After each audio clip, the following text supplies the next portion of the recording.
El 23 de mayo no nos preguntéis con quién vamos a gobernar. Preguntaros quién va a gobernar con el PAR. Esa es una idea importante. No preguntarnos con quién vamos a gobernar, sino quién va a gobernar con el PAR. Esa es la pregunta. Queremos que converjan hacia aquí, que converjan hacia aquí. Si el PAR no participa, no garantiza la gobernación, no garantiza la estabilidad en los gobiernos, Aragón se enfrenta el 23 de mayo o a un tripartito o a un partido popular sin mayoría absoluta.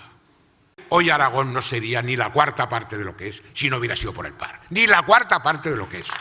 Ni la cuarta parte de lo que es si no hubiera sido por él.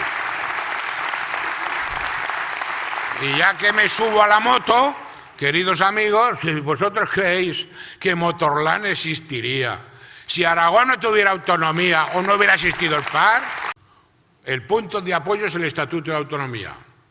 El brazo, los votos que nos den los aragoneses. Y la potencia, el PAR. La resistencia, los otros. Potencia por su brazo igual a resistencia por el suyo. La palanca y el punto de apoyo es el Estatuto. Si no sacamos 8, pues no estaremos. Y para estar tenemos que sacar como mínimo 8, pues que nos voten. Ese es el reto que les hacemos también a los aragoneses. Y les decimos, oiga, mire usted, si ustedes quieren que estemos, esto es lo mínimo. Y a partir de ahí, no porque sea número par el 8, sino porque es lo mínimo que obtuvo el PAR. Y eso es muy importante que la gente lo vea. Ese es un reto que tenemos que hacer. Si al PAR le va bien, a Aragón le irá bien. Y si al PAR no le va bien, a Aragón no le irá bien. Esa es una realidad. Si los aragoneses quieren, ahí estaremos, echándoles una mano, aunque a veces algunos no nos comprendan. Si los aragoneses no quieren, no estaremos.